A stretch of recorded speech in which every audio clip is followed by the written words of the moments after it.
सभी वंदनाओं का ओम नमः सिद्धेभ्यः।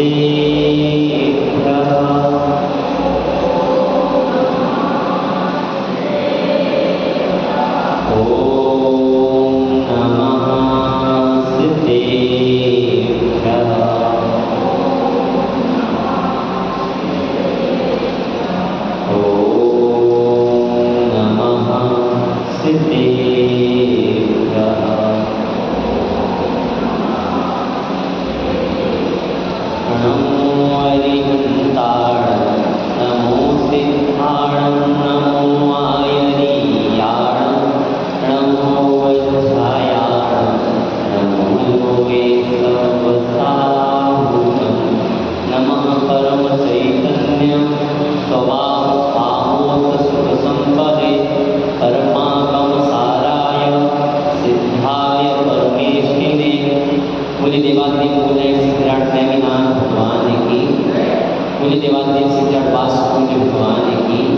भगवान के मोक्ष कल्याणक महामहोत्सव की द्वादशांग जिलवाणी माता की, आचार्य भगवंत कुंद स्वामी महाराज की, आचार्य गुरुदेव विद्यासागर जी महाराज की, परम पूज्य निर्यापक श्रवण कुमार सागर जी महाराज की, अढ़ाई समस्त आचार्य विराज समूह की, 10 दक्षिण महापर्व की, उत्तम ब्रह्मचर्य धर्म की। आज हम पुनः 10 धर्मों में जो सारभूत वस्तु है उसको समझने के लिए, उसको जानने के लिए हम उपस्थित हो गए, क्योंकि 8 धर्मों तक हमने क्या जो उत्तम क्षमा आर्डव और जो भावुक धर्म थे वह, और उसके पश्चात भी जो 5 सामूहिक सत्य संयम तप और त्याग या 5 जो उपाय धर्म थे इनको जाना था। कल हमने आकिंचन को जाना, आज ब्रह्मचर्य को जानते हैं, जो कि दोनों ही सारभूत धर्म हैं। यही सार धर्म है।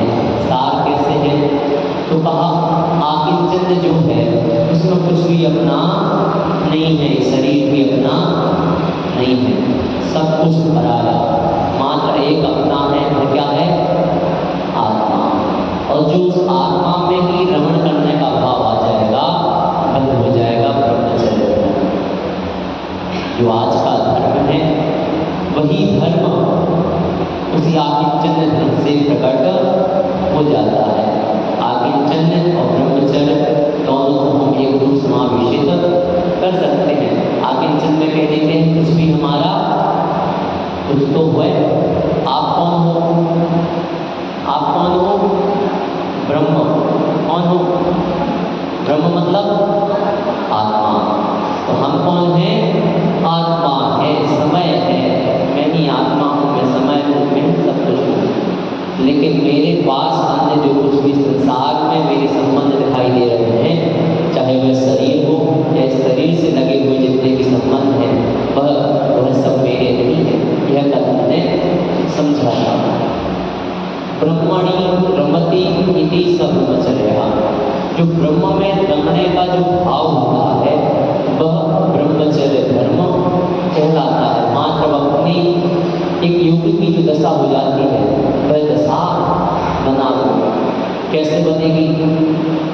आप सोचते हो कि मैं डरता हूँ, लेकिन आप डरते नहीं हो। आप सोचते हो आप मुझे रोग हो रहे हैं, लेकिन आपको रोग नहीं हो रहे। आचार्य भगवंत कह रहे नामे व्याधि ना इसमें आचार्य भगवंत ने कहा नामे मृत्यु को तो भीतर नामे व्याधि को तो वृद्धा ना हम बालों को वृद्धु हम ना वैतानी कुल कहा नामे मृत्यु को तो भीतर ना मेरी मृत्यु होती है को तो भीतर डरना क्यों? मेरी मृत्यु नहीं होती, डरना क्यों? बैठ जाओ इस स्थान पे और सोचने लगो कि मेरी मृत्यु तो होती ही नहीं, फिर मुझे डरना क्यों है?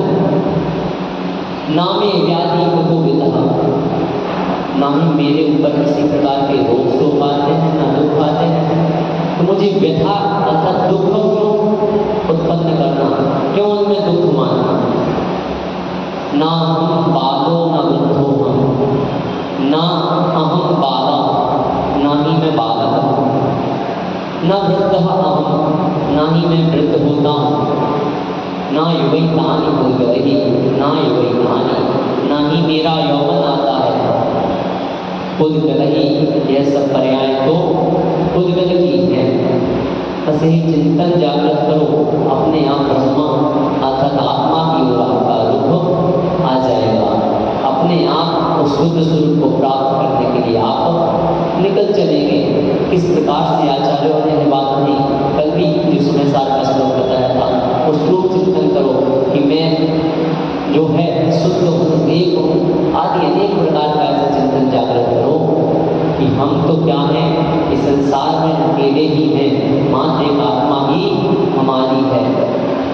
क्योंकि जब इस प्रकार का चिंतन आ जाएगा तो आप में भेद बुद्धि आ जाएगी, और जब भेद बुद्धि जिसमें आ जाती है वह व्यवहारिकता का जीवन भी कई गुना श्रेष्ठ रूप से दिखाता है।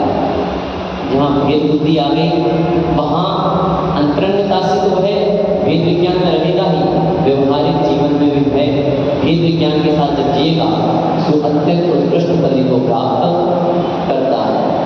भेद विज्ञान जागृत करो, प्रश्न करो, कहीं पे भी करो, किमिदं कीदृशं तस्य कस्मात् कोऽयति विशेषेण, किमिदं किस प्रकार से है, क्यों है, कब है, कहाँ है, किस लिए है, सब प्रकार से प्रश्न करके देखो क्या चीज किस लिए प्राप्त हो रही है। यह संपर्क में अगर मेरे लिए आ रहा है, पहले तो निश्चय अवस्था में जाओ। निश्चय अवस्था में जब जाओगे किमिदं क्या है, किमिदं क्या है, ये शरीर जो है क्या है, कुछ नहीं, मिट्टी का पुतला है। इस प्रकार का चिंतन लाओ। क्यों है, इसलिए है क्योंकि हम संसार में रह रहे हैं और कर्म परिणाम हमसे जुड़ी हुई है, इसलिए संसार में है, इसलिए शरीर हमारी आत्मा के साथ है। कस्य कैसा है, क्षणिक है, उस समय के लिए है, हमेशा साथ रहने वाला नहीं है। इस प्रकार के वहाँ चिंतन को जागृत करो, और वहीं जब व्यवहार अवस्था में आओ तो भी उसी प्रकार का चिंतन लगाओ। मेरे पास जो संपर्क है ये क्यों आ रहे हैं, इनके लिए क्या लाभ है, जो मेरे पास आ रहे हैं कैसे हैं, क्यों हैं, आदि अनेक प्रकार का वहाँ भी चिंतन जागृत करो। यहाँ तो हम निश्चय ब्रह्मचर्य की जब बात करेंगे तो वहाँ बात आएगी कि 18,000 प्रकार के जो सील होते हैं उनमें किसी प्रकार का दोष नहीं लगने देते, निरविचार सील का पालन करते रहते हैं। इस प्रकार की अपनी अवस्था होती है, किसी प्रकार का दोष नहीं, किसी प्रकार का कोई भी उनके लिए अब्रह्म की बात वहाँ नहीं आएगी। इतने बड़े बड़े आचार्य हुए, उन्होंने अनेक प्रकार के ग्रंथ लिखे, और उनमें ऐसे इस प्रकार के ग्रंथ लिखे, उन ग्रंथों को लिखना तो दूर, कोई एक बार स्मरण करे, थोड़ा बहुत ही पढ़े तो उसके ब्रह्मचर्य नहीं रह सकता। और वहाँ आचार्यों ने जब ऐसे ग्रंथ लिखे तो आचार्य का विरोध हुआ, समस्त मुनिराजों ने विरोध किया कि आप किस प्रकार के ग्रंथ लिख रहे हैं और आप तो मुनि चर्या के योग्य नहीं है। लेकिन वह ग्रंथ लिखा, उसके पश्चात आचार्य ने आदेश दिया कि तुम सभी लोगों के सामने खड़े होकर के इसका बखान करो।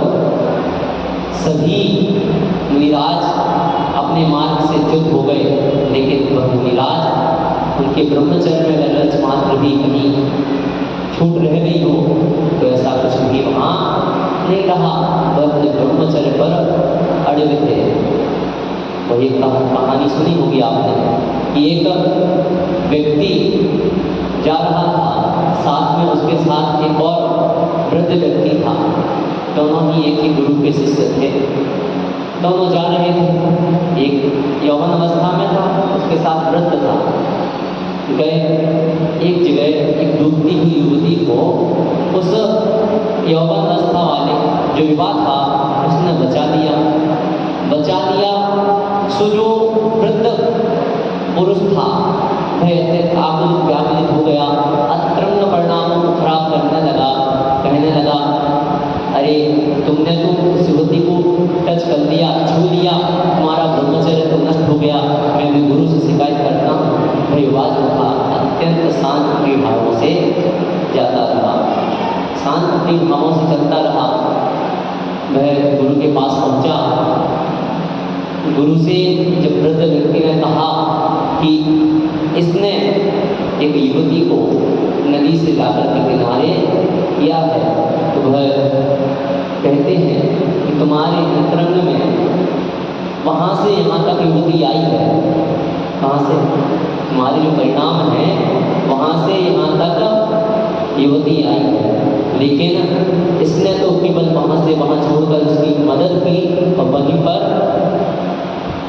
उसने कोई मन में बुरे भाव नहीं किए थे। बस यही बात यहाँ प्रकट होती है। वर्णन किया आचार्यों ने, प्रत्येक चीज़ का वर्णन किया, आदिनाथ ने प्रत्येक चीज़ का वर्णन किया, प्रत्येक चीज़ को बताया, लेकिन अंतरंग परिणाम के खराब नहीं हुए। जो वर्णन जैसा था, केवल ज्ञानी के सब कुछ झलकता है, केवल ज्ञानी के सब झलकता है, क्या हो रहा है क्या नहीं हो रहा है, किस प्रकार से हो रहा है। कोई किसी भी प्रकार के प्रश्न कर ले, ब्रह्मचर्य रूप अब्रह्मचर्य रूप सभी प्रश्नों के उत्तर प्राप्त होंगे नहीं होंगे। किसी भी प्रकार का प्रश्न करें, क्या ब्रह्मचर्य में वहाँ दूषण माना जाएगा कि उन्होंने ब्रह्मचर्य की बात कह दी या ब्रह्म की बात कह दी? नहीं, किंचित भी दूषण नहीं माना जाएगा। भावों की प्रधानता है। आप किस नजरिए को किस प्रकार से बदल रहे हैं, अपना नजरिया किस प्रकार से रख रहे हैं, बस वही देखना है। अपने नजरिए को परखना है, आप किसे किस दृष्टि से देख रहे हैं। वर्तमान में देखा जाता है अनेकों जगह पर आप जो विवाह बहनें होती हैं उनसे आप बहन नहीं कह सकते, आप उनसे दीदी नहीं कह सकते। वह तुरंत कह देंगे मेरे से दीदी मत कहो, मेरा नाम ले लो। अनेक प्रकार की बातें हो जाती हैं, लेकिन बहन शब्द दीदी शब्द को कहना गिरा हुआ मान लिया गया कि आप बहन और दीदी कहने में भी संकुचित महसूस करो।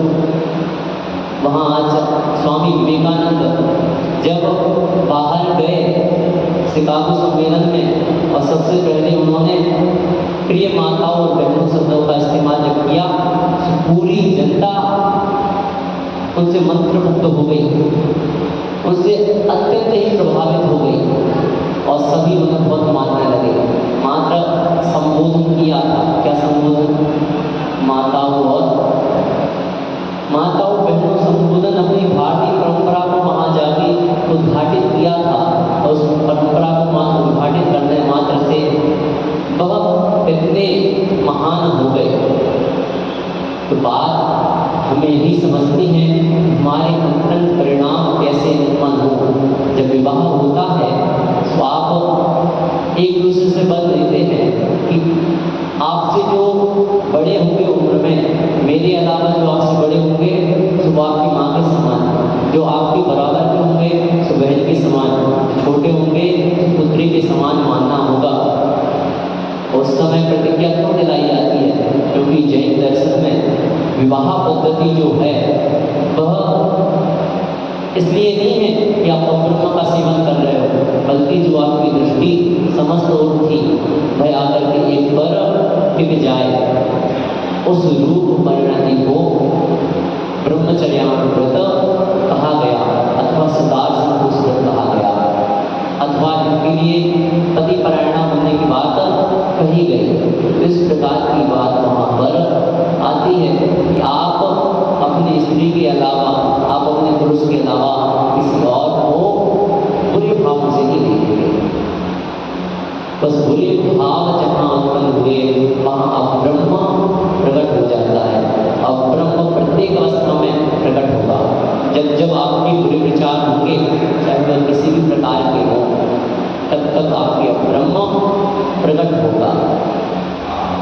आप यह मत सोचें कि हमारे लिए इस प्रकार के जो ब्रह्मचर्य का धर्म है, यह धर्म मात्र ग्रंथ का धर्म है, मात्र शास्त्रों का धर्म है, तो ऐसा नहीं है। आप लोग परंपरा में भी देखते आ रहे हैं और अनेकों बार ऐसा ग्रहण करने में भी आ जाता है। आज हमारे जो उपवास करता है 10-10 उपवास कर रहे हैं, किसका फल है? ब्रह्मचर्य का ही मात्र फल है कि आज वह 10-10 दिन के उपवास, भले कोई निर्जल कर रहे हो, कोई थोड़ा बहुत जल लेके कर रहे हो, कोई थोड़ा बहुत और उसमें मिश्रित कुछ कर लेते हो, लेकिन यह मात्र फल किसका है?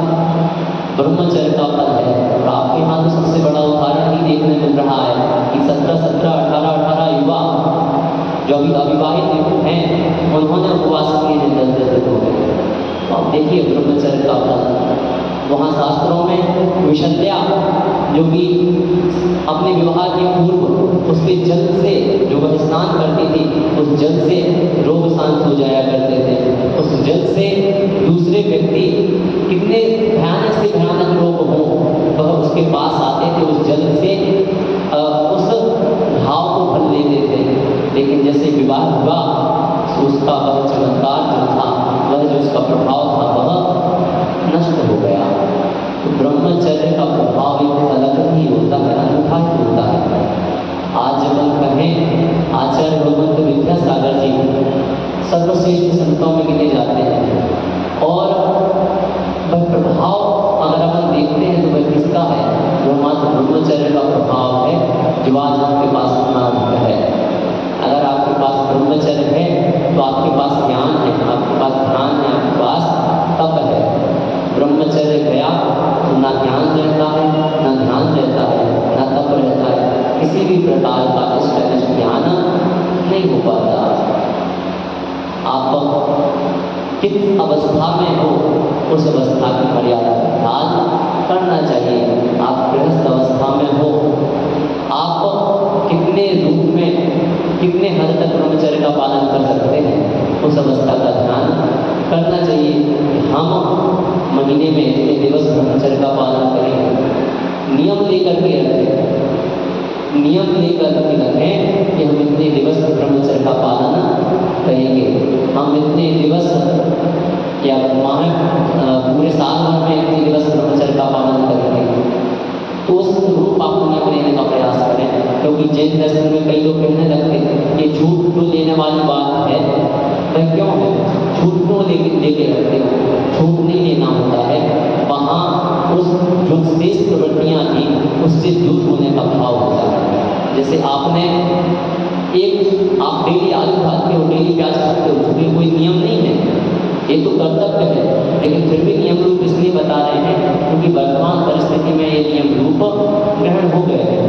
तो आप आलू प्याज प्रतिदिन सेवन कर रहे हैं, लेकिन आपने मन में भाव आया कि मैं जो है 10 दिवस की छूट रखता हूँ, वहाँ की 10 दिवस की छूट नहीं हो रही, 20 दिन का त्याग हो रहा है। कितने दिन का त्याग हो रहा है? 20 दिन का त्याग हो रहा, तो मतलब 20 दिन के पाप से आप बच रहे हैं। आपने 10 लक्षणों में 3 हरि का नियम रख दिया, 4 हरि का नियम रख दिया, 5 का नियम रख दिया, भादों में अथवा चातुर्मास में हरि की मर्यादा बांध ली, तो आप शेष हरि से दूर हो रहे हैं। उस संबंधी हरि के त्याग का भाव हुआ आपका, उससे आप बच रहे हैं। संपूर्ण कर दो बहुत अच्छी बात है, लेकिन अगर संपूर्ण नहीं कर पा रहे हो तो कम से कम नियम के साथ मर्यादित एक मर्यादा बांधो और मर्यादित भोजन करो, मर्यादा से रहो। मर्यादा से याद आया, मर्यादा पुरुषोत्तम श्री राम जिनके जीवन से आज प्रत्येक व्यक्ति प्रभावित रहता है। जो भी भारतीय धर्म है उनमें वैदिक धर्म और जैन धर्म में राम का विशेष महत्व दिया गया, और उसमें भी वह महत्व क्यों रहता है, आप इसको क्यों समझ सकते हैं कि वह राम जो थे उनकी वेशभूषा का मात्र इतना प्रभाव था, या उनके जैसे शरीर को आकार देने का इतना प्रभाव था कि रावण जैसे व्यक्ति के सीता को हरण करने के भाव नहीं बनते थे। कुंभकर्ण ने कहा आप जो है राम का शरीर बना करके, राम का वेश बना करके सीता को हर लाओ। उन्होंने कहा, मैं अनेकों बार प्रयास कर चुका हूँ, जब भी मैं राम का वेश करके जाता हूँ मेरे भाव भी नहीं होते कि मैं सीता को बुरी नजर से भी देखूं। तो बात यह है कि आपका प्रभाव आप इतना बढ़ जाना चाहिए, वह प्रभाव बढ़ेगा ब्रह्मचर्य से ही, वह प्रभाव बढ़ेगा आपकी मर्यादाओं से ही, वह प्रभाव बढ़ेगा आपके अंदर जो आपके सिद्धांत हैं, आप उन पर कितने दृढ़ रहते हैं उन सिद्धांतों से। हम थोड़े थोड़े से लाभ के लिए अपने सिद्धांतों को ताक कर रख देते हैं। हमारे सिद्धांत हमने बनाए थे कि हम इस प्रकार के सिद्धांतों का पालन करेंगे, हम इस प्रकार के सिद्धांत से रहेंगे, लेकिन कहीं लाभ दिखा थोड़ा सा, उदाहरण आप समझ लीजिएगा कहाँ कहाँ दिखते हैं। और बस हमने क्या कर दिया, अपने सिद्धांतों को अलग रख दिया। सिद्धांतों को दूर रखने की बात यहाँ जैन दर्शन में नहीं है, बल्कि सिद्धांतों को धारण करने की बात कही गई। आप अपने सिद्धांत तो कम से कम रखो, शास्त्रों का तो अगर आप अत्यधिक रूप से पालन नहीं कर पा रहे तो आप अपने सिद्धांत रखो। मुनि कुंभ से सुदासागर जी ने एक बार संस्मरण सुनाया कि उनके पास एक व्यक्ति गया, उसने कहा कि मैं जो है नियम लेना चाहता हूँ। उसने नियम को नहीं लेता था, कोई नियम नहीं लेता था, लेकिन मुनि सिंह ने कहा कोई ना कोई नियम तो तुम्हें लेना है। कहा ठीक है, मैं नियम ले लेता हूँ। तो उसने कहा कि कौन सा नियम ले लें। मुनि सिंह ने कहा जो तुम्हें लेना हो वो ले लो। बहुत सोचा, कब पत्थर का त्याग कर दें। किसका त्याग कर दें? कहा ठीक है, पत्थर का त्याग कर दो। किसका त्याग कर दो? पत्थर का त्याग कर दो। दांत किसके? दांत किसके? ठीक है, पत्थर का त्याग कर दो। कह दिया। मुनि सिंह प्रसन्न, कहा कोई कुछ भी खा पी नहीं पाएगा, नमक सो पत्थर, और भी अन्य चीजें, पानी का रिसाव हो रहा है, सुबह पत्थर से हो रहा है, क्या खाएगा क्या पिएगा? घर गया, बड़ा ही प्रसन्न, घर वालों को बताया। कहता है मैंने जो है पत्थर का त्याग कर दिया है। महाराज जी को तो कुछ पता ही नहीं है, उन्होंने मेरे से पत्थर का त्याग करा दिया, मुझे पत्थर नहीं खाना। कहा तुम तो बहुत दोस्त लेकर के आ गए हो, तुम अपना तो कुछ खा सकते हो ना ही पी सकते हो। पानी आ रहा है, सुबह भी पत्थरों के टकराव से होते हुए आ रहा है। नमक आदि खाओगे, सुबह भी पत्थर है, तुम्हारे दांत पत्थर के हैं, तुम क्या खाओगे क्या पियोगे? जहाँ नमक मसाले कुटते हैं उसमें भी पत्थर का अंश आ जाता है। तुम चक्की के पाट से जो आटा पिसा हुआ खाओगे उसमें भी पत्थर का अंश आएगा। क्या रहेगा? पत्थर का त्याग किया था, कुछ भी नहीं बचा। गया, महाराज श्री मैंने जो नियम दिया था उसमें मैं पालना नहीं कर सकता, उसको पालना नहीं कर सकता। क्यों? कुछ बचे ही नहीं खाने के लिए, कुछ पीने के लिए नहीं बचा। मैं तो समझ रहा था आप बुद्धू हो, आप जो है समझ नहीं पाते किसी भी बात को। महाराज श्री ने उसका नियम परिवर्तित कराया, क्योंकि नियम परिवर्तित कराने की बात नहीं है, लेकिन बात यह है कि हमें किसी को कम नहीं आंकना, अपने आप को उच्च नहीं आंकना, और साथ में नियम लेना तो बड़े सोच समझ के लेना कि हमें क्या नियम लेना है, अपना सिद्धांत क्या रखना है। वहाँ पर हमारे अंतरंग के जो भाव हैं वह विशुद्ध बनते हैं। अगर हमारे लिए अंतरंगता विशुद्ध करनी है तो हमें मर्यादा पुरुषोत्तम राम से सीखना होगा कि किस प्रकार से उन्होंने किंचित किंचित बातों में सीता को दंड दे दिया। क्यों? लोक में हमारी कोई भी हो, कोई भी लोक विरुद्ध बात हमसे ना हो जाए, कोई हम पर लांछन ना लग जाए। लेकिन सीता भी अत्यंत सरल स्वभावी थी। उन्होंने अत्यंत सरलता के साथ एक बार उन्हें दंड दिया, बड़ी सरलता के साथ स्वीकार कर लिया। दूसरी बार दिया, बड़ी सरलता के साथ स्वीकार कर लिया। तीसरी बार दिया, बड़ी सरलता के साथ स्वीकार किया। लेकिन वह वैराग्य में आ गई और वैराग्य को धारण करने के लिए निकल गई। उन्होंने कहा अब मैं नहीं रुकना चाहती और आर्गा के व्रतों को ग्रहण कर लिया। तो एक सीमा बांधो लोक व्यवहार में भी कि आप कब तक अपना तिरस्कार सहन कर सकते हो, कितना तिरस्कार आपका हो सकता है, आप कितने तिरस्कार को अंतरंग में साथ एक उसे ऑब्जर्व कर सकते हो। अगर आपने इस प्रकार से बहिरंग में ही कम से कम यह भाव बना लिए कि हम कितना तिरस्कार सहन कर पा रहे हैं, कितना तिरस्कार ग्रहण कर सकते हैं, तो फिर आप वैसे तो तिरस्कार कोई तुरंत मात्र भी ग्रहण नहीं कर सकता। किसी की सामर्थ्य है जो कभी किसी को यहाँ से उठा करके दूसरी जगह भेज दे, किसी से कह दे थोड़ा सा खसक जाओ, किसी से कह दे यहाँ से उठ करके वहाँ बैठ जाओ, नहीं होता। लेकिन जब लाभ होता है, दुकान में हमारी बॉस ने कल बताया था, हमें कहीं से भी लाभ प्राप्त होता है वहाँ तिरस्कृत होना चालू हो जाते हैं। वहाँ सामने वाला अगर हमारे प्रति कोई अपशब्द ही बोल रहा है और उससे हमें कुछ माल मंगाना है, कुछ हमारे लिए करना है, तो हम कहते हैं चलो ठीक है अभी हमारा काम होना है इसलिए कह लेते हैं। यही हो जाता है अनेकों बार। कुछ व्यक्ति ही हो पाते हैं जो किंचित भी तू मैं स्वीकार नहीं करते।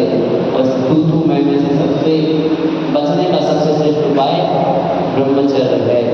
क्योंकि जब शादी होती है तो उसके पहले तो क्या होता है, मैं क्या होता है, रहते ना सब क्या रहते हैं, मैं हूँ। और जैसे ही शादी होती है, शादी होने के बाद कुछ समय तक तो रहेगा तू करते ना, और उसके बाद फिर जो तू मैं स्टार्ट हो जाती है, उससे बच पाना असंभव हो जाता है। तो इस प्रकार से अगर आपको इन लोक व्यवहार में नहीं फंसना है, प्रारंभ से अपने भावों को विशुद्ध बना करके रखें। अगर आप लोक व्यवहार में रह करके आप ब्रह्मचर्य धर्म को धारण करना चाहते हैं, विवाह भी करना चाहते हैं, तो सदार संतोष व्रत को धारण करें। सदार संतोष व्रत को धारण करने के पश्चात वहाँ पर अपने भावों को इतना विशुद्ध रखें कि आपकी तू मैं ना हो पाए। सामने से वह कहे और आप जो है बिल्कुल प्रसन्नता के साथ सह जाओ। आपको ऊपर पानी दे दिया जाए, आपको मैंने तो आज नहाया नहीं था इसलिए नहाना हो गया। जब इतनी दृढ़ता आप में आ जाए तो समझ लेना आप सही रूप से धर्म का पालन करने में लग रहे। दृष्टि बदलना पड़ेगी, नजरिया बदलना पड़ेगा। कहीं पर भी आप देख लो कहाँ आप खड़े हैं, अगर आपका कोई तिरस्कार कर रहा है तो या तो आप उसके तिरस्कार से बचने के लिए उस पर प्रहार करोगे। लेकिन जैन दर्शन क्या कहता है, नहीं, उसके तिरस्कार का प्रहार नहीं करना, बल्कि आपकी सहन शक्ति देखो आप कितना सहन कर पा रहे। पार्श्वनाथ ने जब अंतरंग में रमण कर लिया, ब्रह्मचर्य को धारण कर लिया, ब्रह्मचर्य जो लोक व्यवहार है वो तो उन्होंने पहले ही धारण कर लिया था, लेकिन जो ब्रह्मचर्य अर्थात अपनी आत्मा में रमण करने का जो भाव धारण है उन्होंने कर लिया, तब वह एक आसन में बैठ गए। आसन में बैठने के पश्चात कितना भी उत्सर्ग होता रहा, ओले सोले पत्थर पानी कुछ भी गिरा, लेकिन वह डिगे नहीं। क्यों? क्योंकि इतनी विशुद्धि उन्होंने प्राप्त कर ली थी, इतना प्रकर्ष भाव उन्होंने अपने बना लिए थे कि उन्हें कोई भी डिगा नहीं सकता था। यह मोही पुरुष अनादिकाल से संसार में भटक रहा है और अनादिकाल से भटकने के कारण यहाँ रम रहा है। यो यत्र दर्शनास्ते सा तत्र कुरुते रते। जो व्यक्ति जहाँ पर भी निवास करने लग जाता है वह वहाँ ही रति करने लग जाता है। कल दुख तो बताए थे हमने कि वह इस गति से इस गति में गया, इस देश में गया, इस देश में गया, लेकिन वह व्यक्ति एक बार जन्म हो गया, जन्म होने पर दुख जो हुआ वह तो भूल गया और वहीं उस संसार में निवास करने के भाव करने लगा। मैं तो संसारी हूँ, मुझे संसार में ही भ्रमण करना है, अर्थात वहीं पर गति के भाव करने लगा। नरक में गया तो नरक में अत्यंत दुख पाए, लेकिन वहाँ से जो रति हो जाती है वह वहाँ रही। वहाँ जब तक रहेगा दुखों को सहन करेगा, लेकिन ना वहीं रहेगा, निकलेगा, यहाँ आएगा। आपने भी देखा होगा कई लोग इमोशनली अटैच हो जाते हैं, कहीं घरों से, कहीं किसी मकान से, कहीं अपनी दुकान से या अन्य चीज़ों से, कहीं तो नोटों से भी। 1 रुपये का नोट करने के ज़माने के अब हो जाए तो कहेंगे अरे 1 रुपये का नोट हो गया, बहुत अच्छा था, मैं 50 वर्षों से संभाल के रखे हुए था। तो कैसे कनेक्ट हो जाते हैं? अरे इस घर में तो हमारे माता पिता रहते थे, इस घर में तो इस प्रकार से था, इस घर में यह था, वह था, इस घर में चहल पहल है। वहाँ तक इमोशनली कनेक्शन बन जाता है, लेकिन कोई भी चीज़ स्थिर नहीं रहती। भरत चक्रवर्ती ने सोचा कि मैं तो चक्रवर्ती बन गया हूँ, अब मैं अपना नाम लिखने के लिए जाऊँगा। जाते हैं, देखते हैं कि वहाँ पर तो हजारों नाम, लाखों नाम लिखे हुए हैं, नाम लिखने के लिए जगह नहीं है। दूसरे का बोर्ड फाड़ते हैं और अपना बोर्ड लगा देते हैं, अपना नाम लगा देते हैं। बस यही चीज़ हमारे साथ होती है। यही चिंतन हमें जागृत करना पड़ेगा कि वह घर है, मकान है, दुकान है, नोट है, ये सब चीज़ें तो नश्वर हैं, आप नष्ट नहीं करोगे। सो कोई आपदा आएगी सो नष्ट कर देगी, कुछ फरमान आ जाएंगे सो नष्ट हो जाएंगे।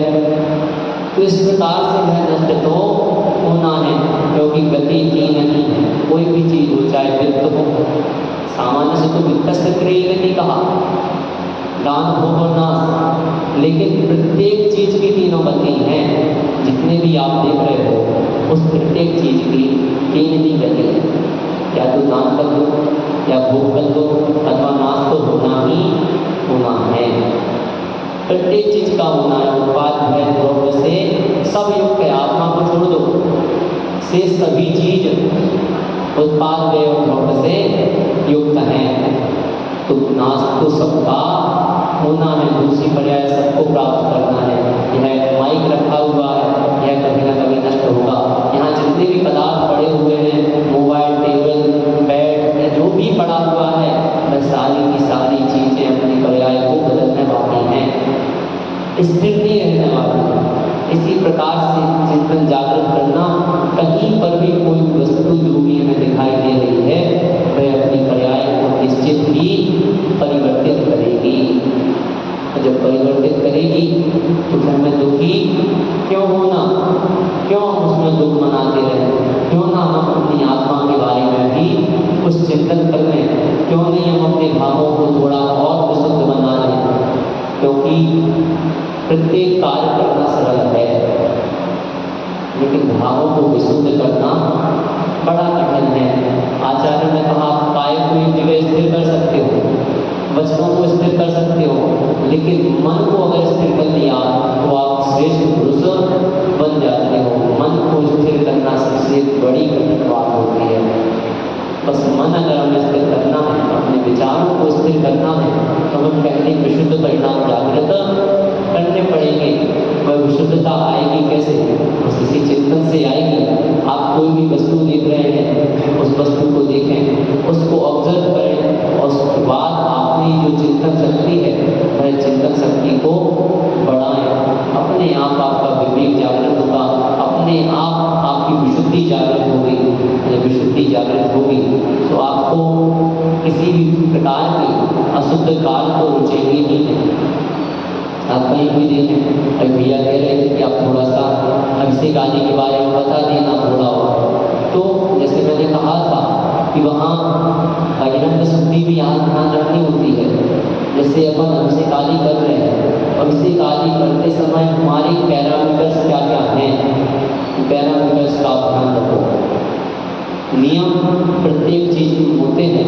एक डॉक्टर कहे नहीं मुझे इस वेशभूषा में ऑपरेशन करने के लिए नहीं जाना, मैं तो केवल पैंट शर्ट में जाऊंगा, ग्लव्स नहीं लगाऊंगा, ऐसे ही ऑपरेशन करूंगा, जाएगा। नियम क्या है? एक भी बैक्टीरिया अंदर नहीं जाना चाहिए। पूरा सैनिटाइज होकर पूरी वेशभूषा को, नवीन वेशभूषा को धारण करके, नवीन वस्त्र लगा करके और फिर अंदर प्रवेश करता है। प्रत्येक चीज जो वहाँ पर कैंची से लेकर के बड़े बड़े औजार जो भी वहाँ प्रयोग किए जाएंगे उन सबको सैनिटाइज किया जाएगा, उसके पश्चात भी ऑपरेशन चालू होगा। तो यह नियम है, उससे कहीं ना कहीं आपको फायदा होता है। इसी प्रकार से धार्मिक नियम होते हैं, कहीं ना कहीं आपको उन नियमों का पालन करने से फायदा होता है।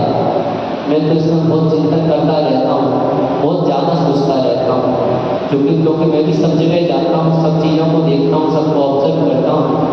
हमारे मंदिरों में जब हम देखते हैं जहाँ जहाँ प्राचीन मूर्तियाँ हैं, कितना सत्य था, कितना सब कुछ, कितना चमत्कार, सब कुछ सुनने में आता है। आज भी हमारे धर्म में जितनी शुद्धि है उतनी शुद्धि अन्यत्र देखने को नहीं मिलती है। कोई पान चबा करके पाठ करने बैठ जाते हैं, बड़े बड़े आयोजन होते हैं, कई मंदिरों के अंदर चप्पल पहन करके जा रहे हैं, कहीं कुछ हो रहा है।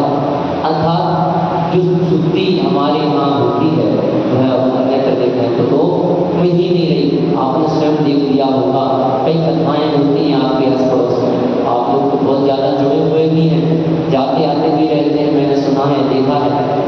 तो सुना है कि आप लोग अत्यधिक रूप से जाते हैं, कुछ लोग ना जाते हों लेकिन बहुत से लोगों को देखा है। तो आपको पता है, लेकिन अपने धर्म में कहा कि शुद्ध वस्त्रों में श्री जी को स्पर्श किया जाएगा। जब तक शुद्ध वस्त्र नहीं होंगे आप स्पर्श नहीं करोगे। शुद्ध वस्त्रों को पहनने के लिए क्या नियम है? आप कुंभ स्नान करो, क्योंकि आपने सुबह से लेकर के, जैसे आज दोपहर से हुआ, सुबह से लेकर के दोपहर तक कहीं ना कहीं मनमूत्र क्षेपण करने के लिए गए होंगे। क्या शुद्धि रही? कहीं बाहर गए थे, आपने जो वस्त्र पहने हुए थे वह वस्त्र आज के धुले भी होंगे अगर, तो आप बाहर कितने लोगों से स्पर्श हुए। हमारे घर में ही ऐसा था, जब मैं छोटा था, 8-10 साल का, उस समय दादी दादाजी के पास मैं छोटे से रहा। वहाँ जब भी मार्केट से आते थे सब्जी आदि लेकर के, जब हाट लगता था, लौट करके आए, दादी कहती थी सबसे पहले नहाओ, ठंड का समय हो, गर्मी का समय हो, नहाओ। तो नहाना पड़ता था। बाहर ही जो है बाथरूम बनी हुई थी, वहाँ नहा करके फिर घर में प्रवेश करने दिया जाता था। घर की शुद्धि बना करके रखी जाती थी। तो फिर तो हम मंदिर में त्रिलोकीनाथ को उठा करके उनका स्नान करा रहे हैं, उनका अभिषेक कर रहे हैं, तो फिर हमें इतनी शुद्धि नहीं रखनी चाहिए। प्रत्येक चीज में शुद्धता बताई। मैंने एक दिवस और कहा था कि हम तो बदल शुद्धि का ध्यान नहीं रखते। पहले पुरुष वर्ग भी बैठकर ही मूत्रादि क्षेपण करते थे। मूत्रादि का क्षेपण जो होता था बैठकर ही किया जाता था। आपके घुटने आदि की प्रॉब्लम वर्तमान में बताने लगे, घुटने आदि की प्रॉब्लम उससे उत्पन्न होती है। अगर आप बैठकर करते हैं तो वह प्रॉब्लम नहीं आती। तो कारण समझना यही है कि जो नियम है वह नियम बनाकर रखना।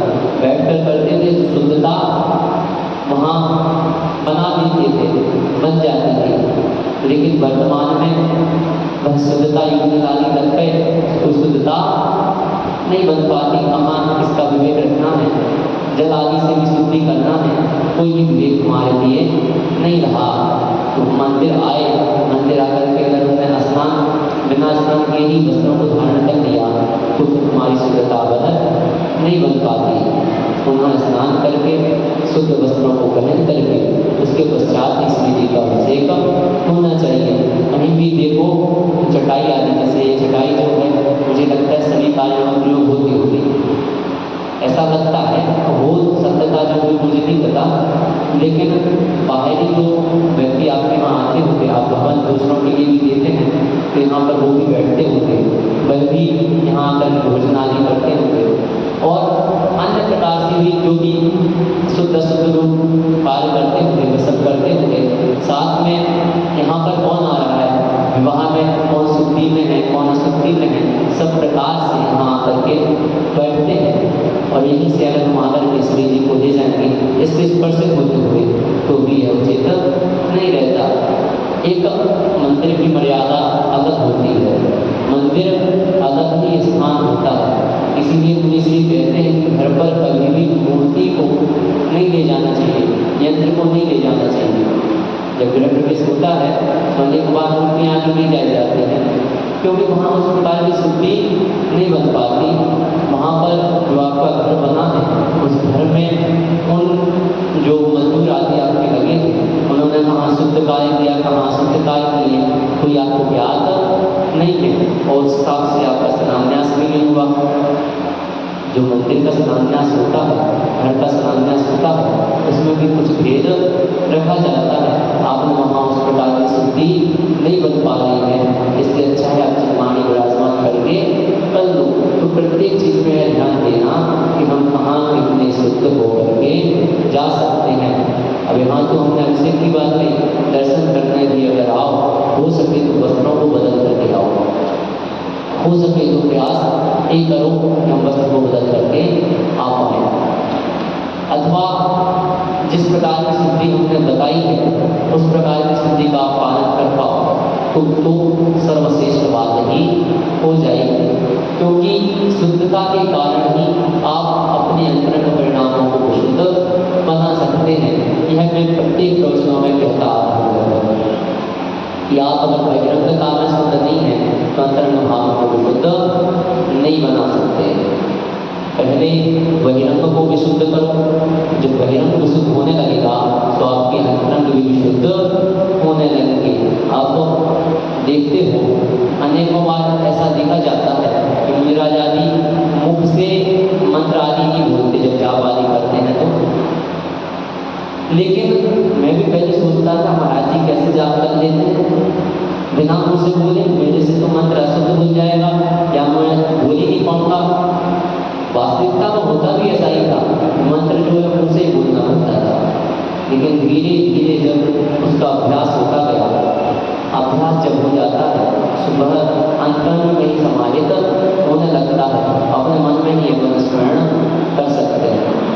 प्रयास करना, जो लोग भी मुँह से बोल करके नमोकार आदि का जाप करते हैं वह धीरे धीरे प्रयास करना। आप अपने आँख बंद करके जाप करना, शुरुआत में नहीं होगा, उचित रूप से नहीं हो पाएगा, कुछ अशुद्धता रहेगी, कुछ अस्पष्ट वर्ण में आएंगे, या कुछ भी अनर्गल पहले से तीसरे में पहुँच जाओगे, तीसरे से पाँचवें में पहुँच जाओगे। लेकिन जब धीरे धीरे आप उसका अभ्यास 10 दिन, 15 दिन, कोई 2 महीने, कोई 6 महीने ऐसा करोगे तो अपने आप उसे अंतरंग में बैठा लोगे, फिर आपको मुख से बोलने की जरूरत नहीं रहेगी। आपको उंगली में हाथ में जो आप हाथ फेर करके जाप करते हैं, उंगली फेर करके जाप करते हैं, वह करने की जरूरत नहीं रहेगी। आप ऐसे बैठोगे और आपको ध्यान रहेगा कि हाँ 9 बार हो गया है, 108 बार हो गया है। उसी अवस्था को तो सामयिक कहते हैं, उसी अवस्था को तो ध्यान कहते हैं, उसी अवस्था को तो आत्मा में अर्पण कहा जाता है। यही तो प्रारंभिकता है। प्रारंभिकता क्या है? यही से प्रारंभ होता है। आप धीरे धीरे जब अपने अंतरंग में धर्म को बैठाने लगते हो, अधर्म रूप जो कार्य थे उसको छोड़ने लगते हो, वहीं से आपका ब्रह्मचर्य प्रारंभ हो जाता है। और जब आप ऐसा करने लगोगे तो आप ब्रह्मचर्य के धारी बन जाओगे। अब वर्तमान की भी बात कर लेते हैं। आचार्य भगवान को एजुकेशन पर अपनी असम्मति जताते हैं, वह उसमें सम्मति नहीं है। तो वह कार्य क्या है? सहशिक्षा कितनी उपयोगी है, कितनी अनुपयोगी है, इस पर अनेकों निबंध आते रहते होंगे। लेकिन फिर भी अपन वर्तमान परिस्थिति देखें कि कितने युवक युवतियों का ब्रह्मचर्य शादी के पूर्व शेष रह जाता है, कितने ऐसे हैं, करना आदि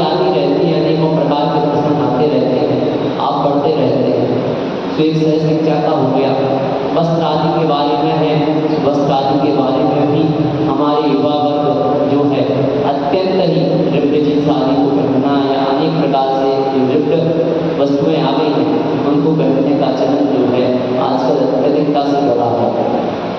हमारे जो भाई लोग हैं वही भी फटे हुए वस्त्रों को पहनने लगे हैं, वही भी पहनते हैं। हमारी बहनें भी, तो उनके लिए समझने का प्रयास ये करना चाहिए कि हमारे वास्तु के अनुसार फटे कपड़ों का अत्यंत ही दुष्प्रभाव बताया। कहीं पर भी अगर आप पहले देखते थे तो जो एक प्योर वस्त्र होता था उसको ही पहन करके अभिषेक आदि करने आते थे। बिल्कुल श्वेत वस्त्र होना चाहिए, उसमें कहीं भी दाग नहीं होना चाहिए, उसमें कहीं पर भी कटा फटा नहीं होना चाहिए। इस प्रकार के वस्त्र को पहन करके आते थे।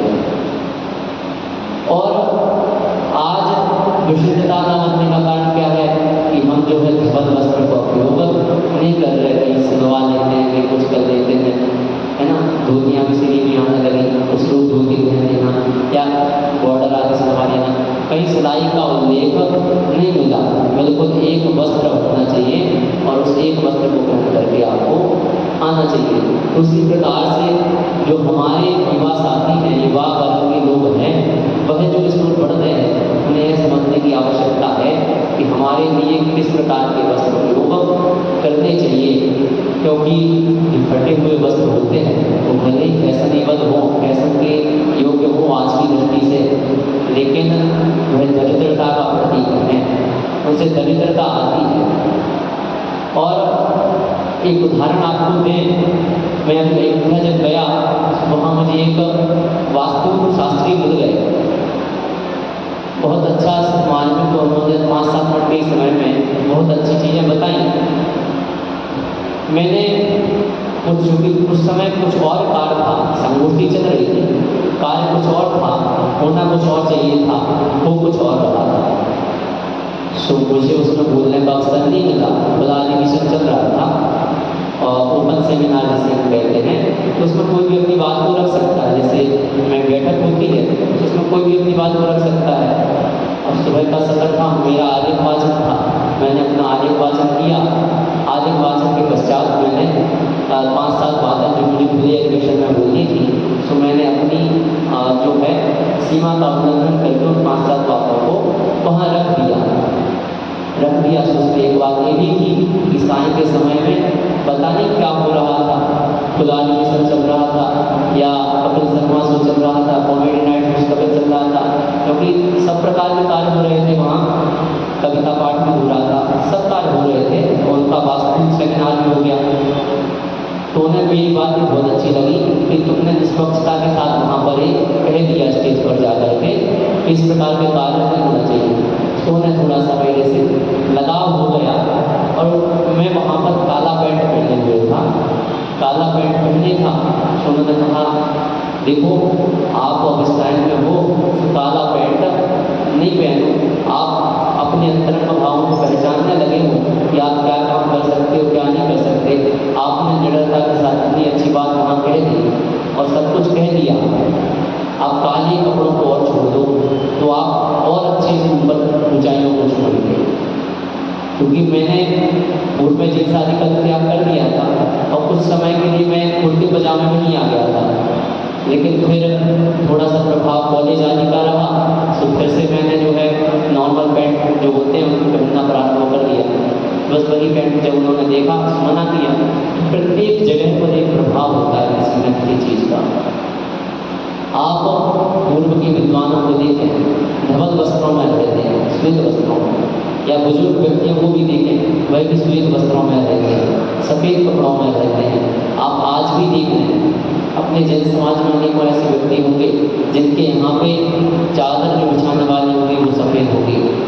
जो अमीर व्यक्ति भी जो हैं वह सफ़ेद चादर, सफ़ेद कपड़े आदि आदि अनेक, प्रत्येक चीज़ सफ़ेद आपको देखने को मिल जाएगी। कारण क्या है? क्योंकि श्वेत वस्त्र एक धवलता का प्रतीक होता है, उज्ज्वलता का प्रतीक होता है। तो आप अगर श्वेत वस्त्र नहीं, अगर आप काला वस्त्र नहीं, तो कम से कम फटे हुए वस्त्रों का तो त्याग करें, फटे हुए वस्त्रों को तो छोड़ें। कम से कम उस रूप ध्यान रखें। तो हमारे लिए बात मात्र ये ध्यान रखनी है कि हमारे लिए धीरे धीरे करके संसार, शरीर, भोग आदि से अपने आप को विरक्त करते जाना है। और जब आप धीरे धीरे विरक्त करते जाओगे तो एक अवस्था ऐसी आएगी कि आप मुनि रूप अवस्था को प्राप्त करोगे और उसमें भी बिल्कुल निश्चल अवस्था को प्राप्त हो जाओगे कि मेरा कुछ भी नहीं है, बस आत्मा ही मेरी है। ना आपको वहाँ प्रवचन से मतलब रहेंगे, ना ही आपको मंदिर बनाने से मतलब रहेंगे, ना किसी प्रकार की अवस्था से मतलब रहेंगे। वो अवस्था एक ऐसी अवस्था आ जाएगी कि अब मैं बिल्कुल शुद्ध अवस्था में प्रवेश कर चुका हूँ। वह अवस्था वर्तमान में नहीं आएगी, आपको वर्तमान में आ जाएगी। तो वर्तमान द्रव्य क्षेत्र काल भाव वर्तमान में नहीं है। सुद्रव्य, सुक्षेत्र, सुकाल और स्वभाव का बड़ा अंतर होता है।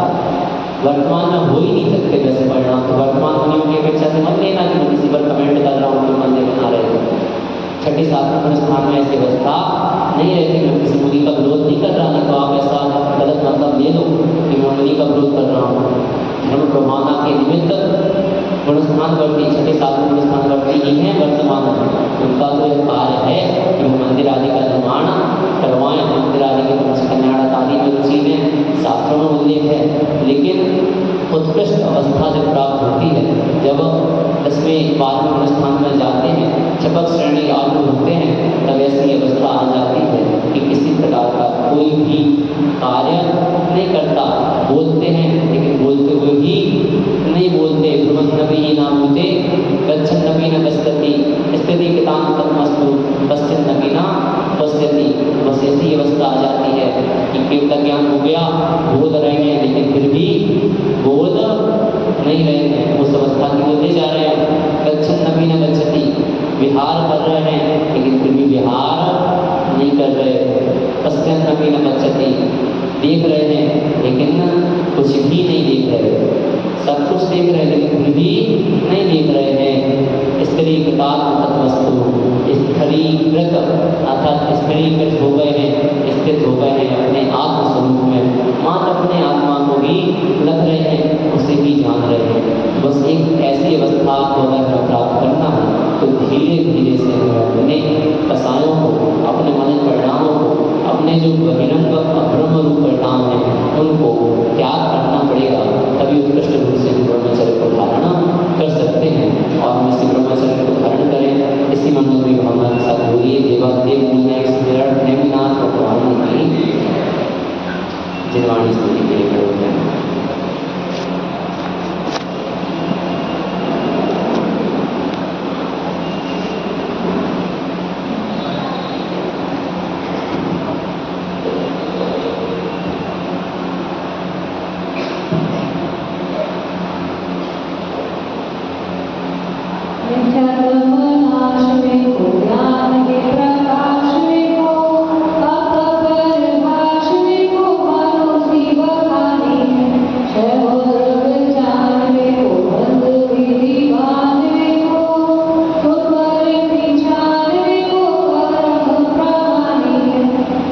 Oh